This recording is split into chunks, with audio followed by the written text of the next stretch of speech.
English solo sailor Susie Goodall, the youngest participant in the Golden Globe race, became the fifth racer to lose her boat's mast after she was pitchpoled in a Southern Ocean storm, 2,000 miles west of Cape Horn. Watch all the way to the end for the full story. Subscribe to Sailboat Sailing, where you'll see the stories of the most interesting sailors in the world, like Golden Globe race participant Abhilash Tomy. Don't forget to hit the bell notification icon so you don't miss our next video. 18 solo sailors left Les Sables alone on July 1st, 2018 in the solo non-stop race for 32 to 36-foot sailboats, the Golden Globe 2018 race. Susie Goodall was in fourth place, with only 6 participants intending to remain in the race, when she was pitchpoled and dismasted in a Southern Ocean storm of up to 70-knot winds and 9-meter seas. Susie's monitor wind vane failed in the course of the storm in 35 to 40-knot winds, and she set her Jordan Series drogue because she could no longer hand steer. When she went below in the building winds, the boat pitchpoled, going end over front, stern over bow. The mast was lost, as was both her spinnaker poles that she would use for a jury rig. The wind vane was totally destroyed by the backstay wreckage, and the Jordan Series drogue snapped off. Her cabin was in shambles, and she was suffering from a concussion and headaches. On December 5th, at 11 a.m. UTC, Susie Goodall pulled her EPIRB and signaled for rescue with no hope of sailing into port. Her closest competitor who could sail downwind to her was several days away. Here is the press release from the Golden Globe race about her dismasting. In her last text message to race control before we received the dismasting at 8 UTC, she reported, "Taking a hammering, wondering what on earth I'm doing out here." In a subsequent text message received at 12:23 UTC, she wrote, "Dismasted, hull OK, no form of jury rig, total loss, position 45 degrees, 27 minutes south, 122 degrees, 23 minutes west." That's approximately 2,000 miles west of Cape Horn between New Zealand and Chile in a lonely stretch of ocean. The press release goes on. After 3 attempts, race headquarters was able to raise Goodall on her emergency satellite phone when she confirmed, "I have been dismasted, though I had thought I had holed the hull because the boat filled with water, but the hull is not holed. The hull is okay. The boat is destroyed. I can't make up a jury rig. The only thing left is the hull and deck, which remain intact. We were pitchpoled, rolled end over end, and I was thrown across the cabin and knocked out for a while." Speaking with emotion but sounding very much in control of her situation, Susie confirmed that she had secured all hatches, portholes, and safety equipment and did not need immediate assistance. She said that before the incident, she had been enjoying the conditions and felt in control, but then the safety tube on her monitor self-steering broke, and she was forced to trail a drogue anchor astern and take down the mainsail. She was below decks when the boat was pitchpoled, and when she returned on deck to assess the damage, found that the line attached to the drogue had parted. Susie also reported that she had been beaten up and badly bruised, with cuts and scratches and a big bump on her head. The GGR's 24-hour medical telecenter has been advised, and doctors are now monitoring her symptoms and providing direct medical advice. The winds have since dropped down to 45 knots, and conditions are likely to improve further as the storm continues to head east. The nearest GGR competitor is Estonian Uku Randema, 400 miles ahead of Goodall and about to face the same storm conditions, so it's impractical for him to turn about. It's far safer for American-Hungarian Istvan Kopar, 780 miles to the west, to continue his downwind course and intercept DHL Starlight. The GGR fleet has now been alerted to Susie's situation, and Kopar expects to reach her position in 6 days' time. Subsequently, the Chilean authorities have contacted contacted a ship 480 miles southwest of Goodall's position and requested assistance. The ship's captain expects to take 2 days to reach the area. Race chairman Don McIntyre said today, "We are monitoring the situation carefully, speaking to Susie every hour and working with the Chilean search and rescue authorities on the best course of action to take. We have also informed her family." Golden Globe confirmed that Goodall's life raft is still on the boat, even though it was on deck during the pitchpoling. Goodall is the fourth Golden Globe race participant to seek rescue after their boat's masts were broken off. So far, only one of the solo sailors with a dismasted sailboat sailed into port under jury rig. Wiig of Norway did that after the first dismasting in the Southern Ocean sailed into Cape Town. The other four, Abhilash Tomy, Gregor McGuckin, Loic Lepage, and now Susie Goodall, eventually signaled for rescue. The Golden Globe is a retro race that is only open to 32 to 36-foot sailboats with full keels of old designs. Participants are prohibited from using GPS or satellite phones except in emergency situations or through weekly safety calls. Are prohibited, according to race rules, from getting weather routing advice, but they are allowed to obtain weather information through their HF radios as long as they don't pay for it. Here is the last weekly safety satellite call with Golden Globe Race Headquarters Don McIntyre and Susie Goodall, where Don warns Susie about the impending storm. Hello, it's Golden Globe. Hello, it's Susie. Hello, Susie. How's things? Later in this call on December 3rd, 2018, UTC, Don McIntyre, Golden Globe Race founder, discussed the weather system coming for Susie. You still getting good weather reports? Yeah, I guess, so we get the government report from New Zealand, and Yeah. I get the NOAA forecast, which gives us, 24 hours of where the highs and the lows are. So yeah. Okay. Good. Because there's a bit of rubbish coming in a couple of days. I'll probably send you an alert on it. It's not a big deal, but it's a messy sort of low pressure system coming that's a bit all over the place. So you could get some really big squalls. Not a huge storm, just some huge squalls. I'm just watching it now, so it's in a couple of days away. Ah, okay. Yeah. How big? Is it? Well, the squalls, they're showing some blues, so it means they could be gusting up around sort of 55, 60-ish. But so if you can imagine, if you can imagine a big low pressure system in size, but it's got these areas in it, just little, some of them are like 100 miles across, some are only 50 miles across. So it's not a well-formed one, but it's got some nasty bits in it, so it'll just be a case of not going too far south and just keep your eye open, But I'll probably send you an alert on it. Okay, all right. Yeah. I'll make my... Yeah, but generally you'll get some southerlies. When you do, you'll probably want to just go a little bit north. But I'll let you know. Don't worry about holding south a bit because it'll all go under you. Okay.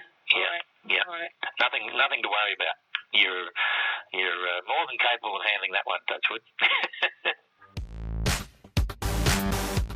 Susie has had some close calls with Southern Ocean storms, including one in the Indian Ocean as she approached Australia. At the Hobart Film Drop, which is the psychological halfway point of the race, Don McIntyre interviews Susie about her storm tactics in that Indian Ocean blow.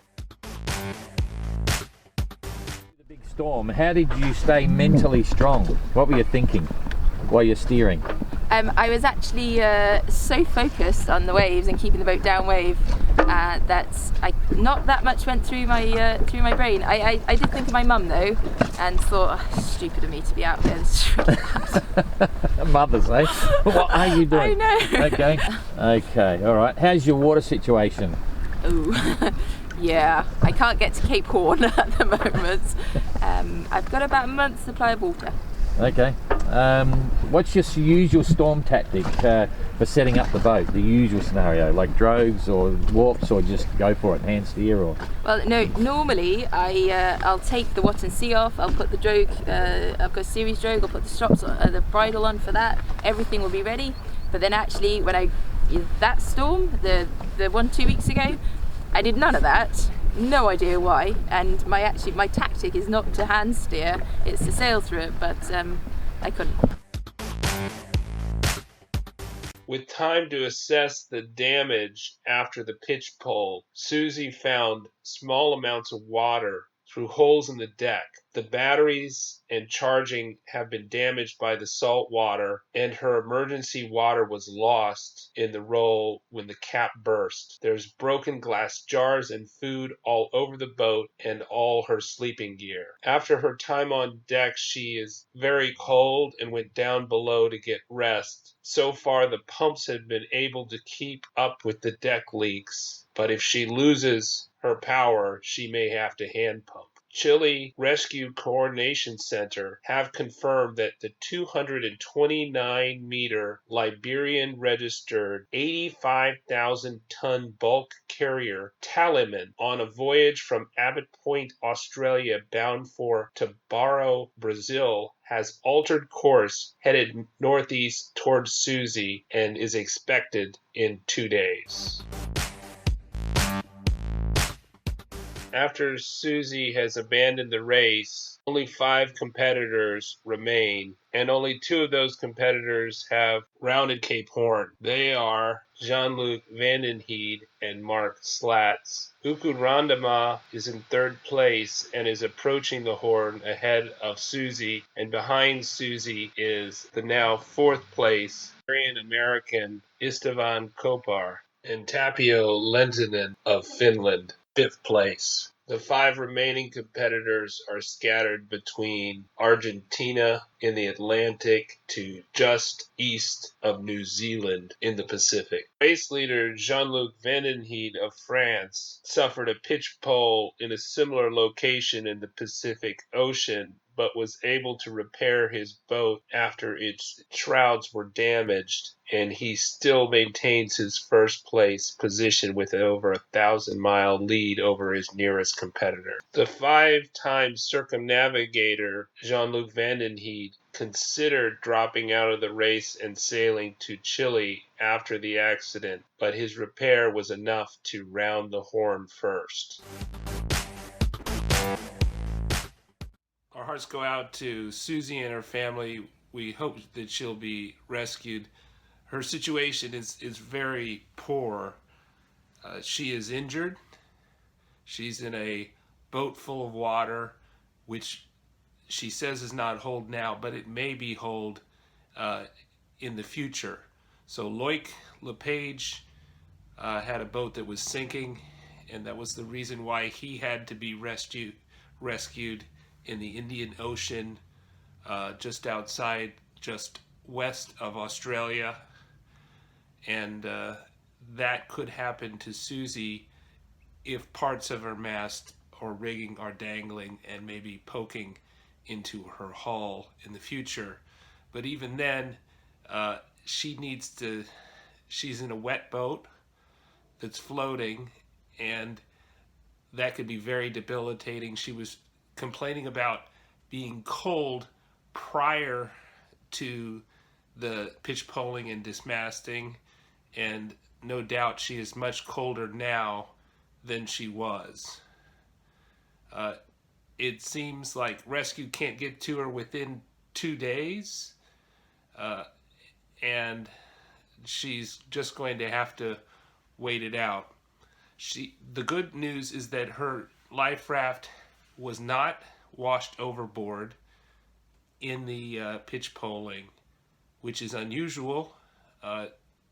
My experience from reading other accounts of storms is that the life rafts mounted on deck are typically washed off in severe storms. In her case, it has stayed, and that's always an option if it she finds her boat sinking. But as long as her boat is afloat, she should stay with the main hull and not get in the life raft.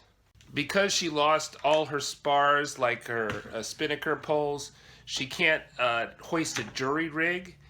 Their jury rig practice, which is mandatory as part of the Golden Globe, always involves the spinnaker poles. Since they're gone, that's why she can't do a jury rig, and she has no hope of sailing to Chile. Her closest competitor that can sail downwind is Istvan Kopar. He's sailing fairly slowly at the moment, but he's not one of the slowest competitors, and he certainly has been well in the race. But I think it's maybe optimistic that he'll get there within 6 days, and if he does get there, it'll be tricky to transfer her from his boat from her boat to his boat. Another option is possibly there might be some long route boats that are in her area. That was certainly an option in Loic Lepage's case. The long route boats might be able to rescue Susie. The long route is a kind of less race, more rally type format, non-stop solo sail around the world to commemorate Bernard Moutissier, who didn't complete the Golden Globe race but did compete in it until he decided to sail to Tahiti instead of back to England. Istvan also poses problems. All the Golden Globe participants have kind of ongoing water issues that they need to catch water, and having 2 people on board means that you have to use twice as much water. Susie's water situation wasn't great before she was dismasted, so having both on board may actually make the pressure on the boat worse, and they are not that near a downwind port, so they're well over 1,000 miles from their nearest port in Chile. I think it's also interesting that her autopilot problems kind of preceded this pitch poling. She had autopilot issues in the Indian Ocean until she got to the Hobart film drop, where she was able to repair her monitor wind vane. And the fact that the monitor wind vane stopped working and it caused her to use the Jordan Series drogue, you wonder if she would have fared better if she could have sailed downwind. But it sounds like she was getting pretty tired at that point, and that was why she deployed the drogue, and without a wind vane, that was maybe her best option. The fact that she used a Jordan Series drogue versus a parachute sea anchor, I'm not sure why you would do that if you were just going to do a passive heave-to type technique. Perhaps she wanted to sail downwind, but slowly, and obviously not actively, not while she was at the helm.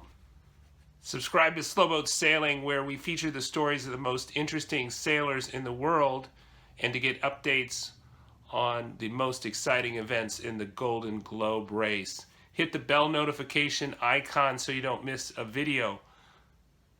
What are your favorite storm tactics? What do you think about the Golden Globe race?